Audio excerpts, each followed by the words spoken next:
the synagogue on the Sabbath. And just then there appeared a woman with a spirit that had crippled her for 18 years. She was bent over and was quite unable to stand up straight. When Jesus saw her, he called her over and said, "Woman, you are set free from your ailment." When he laid his hands on her, immediately she stood up straight and began praising God. But the leader of the synagogue, indignant because Jesus had cured on the Sabbath, kept saying to the crowd,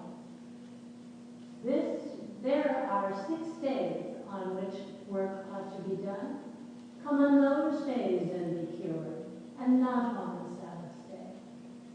But the Lord answered him and said, "You hypocrites, does not each of you on the Sabbath untie his ox or his donkey from the manger and lead it away to give it water?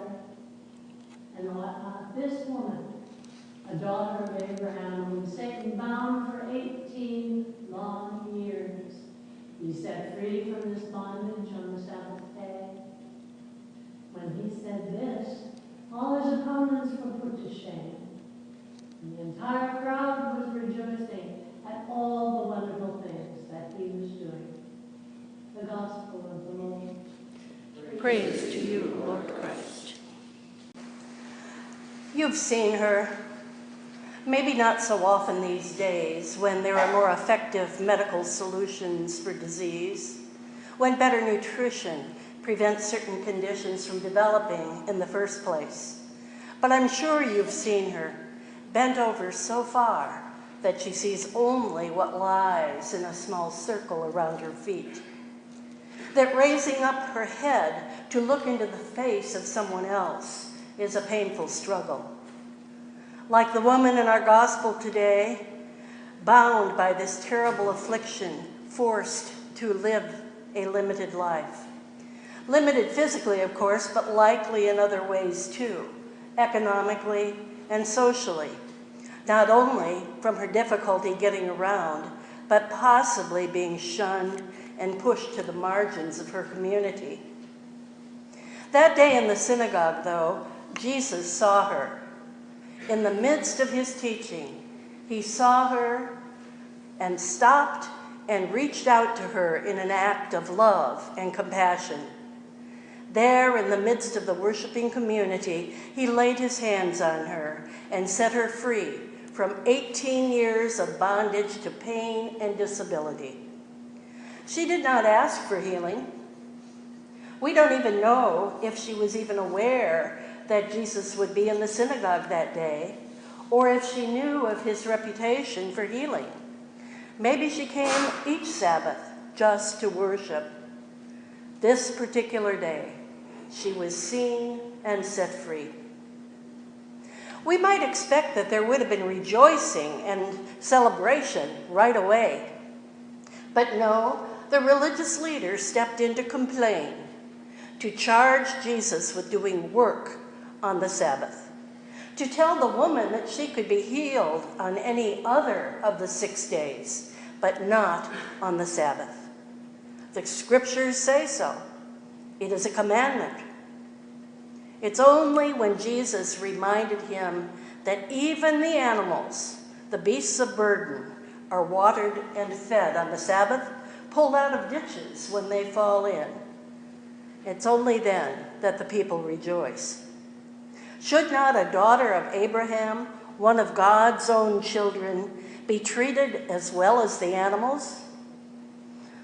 Of course, the cynic in me thinks that those animals were more important to their livelihood than this poor woman. 6 years ago, when I preached on this text, tens of thousands of people were gathering in Washington, D.C. to commemorate the 50th anniversary of the August 1963 March on Washington that culminated in Martin Luther King Jr.'s I Have a Dream speech. More than 200,000 people from all corners of the country, black and white, marched peacefully, led by Dr. King and 5 others. The primary issues then were jobs and freedom.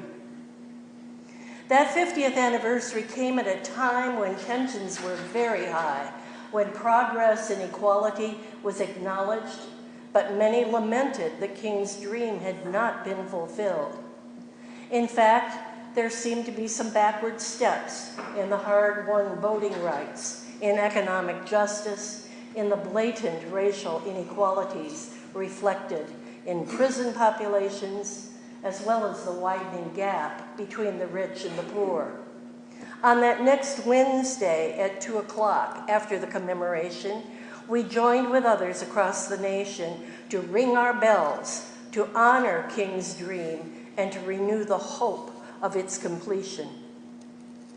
Today, we commemorate 400 years since the first slave ship landed on the shores of the British colony of Virginia, carrying enslaved Africans who were sold to the colonists.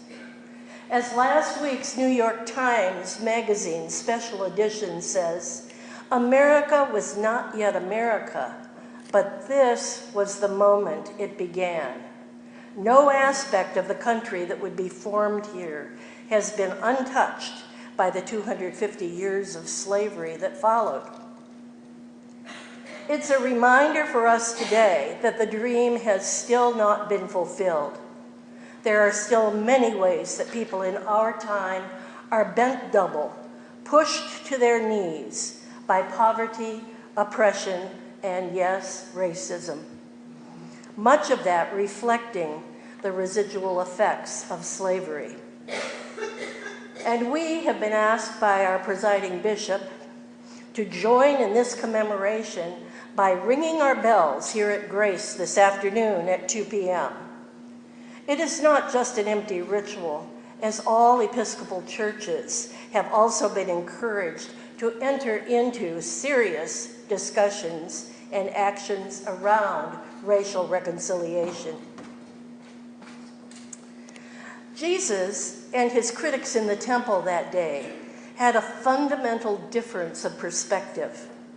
The critics saw healing as work, prohibited on the Sabbath. Jesus saw it not as work, not a violation, but a fulfillment of the law of the commandments, as unbinding, unbending, releasing from suffering, and restoring to community. The prophet Isaiah had said it centuries before. The verses in chapter 58 that immediately precede those that Steve read to us this morning are a critique of going through the motions of ritual. They point toward what is truly a day acceptable to the Lord, to loose the bonds of injustice, to undo the thongs of the yoke, to let the oppressed go free, and to break every yoke. It goes on to say, is it not to share your bread with the hungry and bring the homeless poor into your house, and when you see the naked, to cover them? The prophecy then in Isaiah's time was to show Israel the hope of coming out of exile and being restored as people of God. Isaiah's book says, if you offer your food to the hungry and satisfy the needs of the afflicted, then your light shall rise in the darkness, and your gloom be like the noonday. You shall be like a watered garden, like a spring of water, whose waters never fail. Our ancient ruins shall be rebuilt. You shall raise up the foundations of many generations. You shall be called the repairer of the breach, the restorer of streets to live in. That same prophecy was still relevant in Jesus' time, and in Luke's time, and still in our time.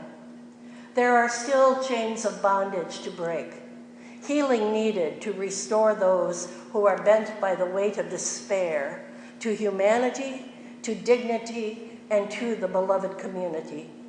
For we are all daughters and sons of Abraham. You know, when you're bent over double, your vision is limited to that small space around your feet. When you are finally able to stand up straight and tall, and you can see far and wide, your perspective changes, your life changes.